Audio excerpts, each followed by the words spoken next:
Hello viewers, welcome to another episode of the Tech Handshake. As you can see, I'm joined today with the legend that is Chris Webb. Chris, would you like to introduce yourself for our viewers? Not that you need an introduction. Yes, so I'm Chris Webb. I work at Microsoft on the Fabric Customer Advisory team. I've been around in the BI world for quite a long time, doing conferences and things like this. We're at Data Relay today, so I've been to Data Relay lots of times, been to SQL Relay before that, and yes, all those things. You're an original organiser of Data Relay, right? No, I wasn't. SQL Bits? SQL Bits, SQL yes. Bits, yeah. I was on the SQL Bits committee for 10 years or something, but I retired. It was very time consuming. Absolutely. So the usual questions that we ask our viewers. Number one, tell us about your career to date, depending on how far you'd like to go back. Okay, well, go back right to the beginning. I always enjoyed playing around with computers when I was younger. We were at the National Computer Museum yesterday in Bletchley, and there were lots of BBCBs there. And I think for a lot of people my age, that was our kind of first introduction to computers. So I played around with computers a lot, and then stopped and didn't really think about them again for a while. I think probably when I was a teenager, that's when I stopped playing with computers.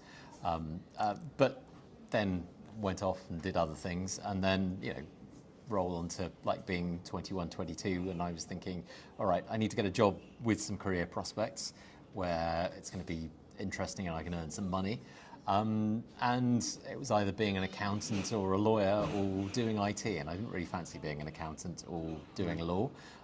So I thought, well, why not go and get an IT graduate training job, which I did.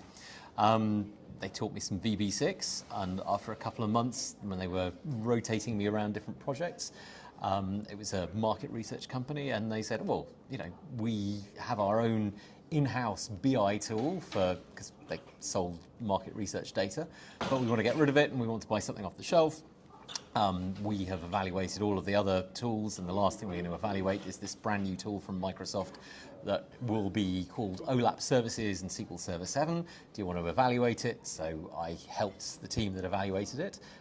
They had a whole big long list of calculations, and they said, okay, right, you've got to learn this language called MDX and recreate all these calculations. So that was how I started learning MDX. And it was the beginning of all of that, and I was lucky that we chose to use OLAP services, and that's how I got started with Microsoft BI, and that's been my career ever since. Awesome. And that's multi-dimensional expressions as well for our that's very younger viewers. Yes, that was when analysis services was only multi-dimensional and not tabular. Indeed. And then, building on that very rich career then, the second thing we like to ask our guests is what advice you would give for the next generation of data professionals. So I was having this conversation yesterday. Somebody approached me saying they were doing a degree and they wanted to know how to kind of like go out and get that job, because I think, I had a totally irrelevant degree, but I think even people with computer science degrees struggle to make that move.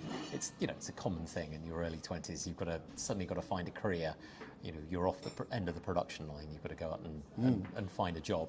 And I would say anybody who's going to an event like Data Relay has already made the right first step, because you want to get one of those jobs where somebody's going to not only train you up. Training courses I don't think are all that useful.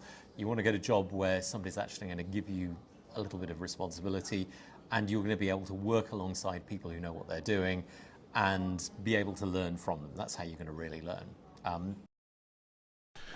Sorry viewers, at this point I learned a really valuable lesson in recording content while you're on the road. Top tip: when you're using your mobile phone to capture that recording, make sure you put it in aeroplane mode. That way when the wife rings, it doesn't interrupt your recording. Sorry about that. Anyway, Chris gave us a lot of really great advice there, so I thought it was still worth including it and publishing it for you. It really is a drop the microphone moment, I'm afraid. Chris Webb, drop that microphone. Get out of here.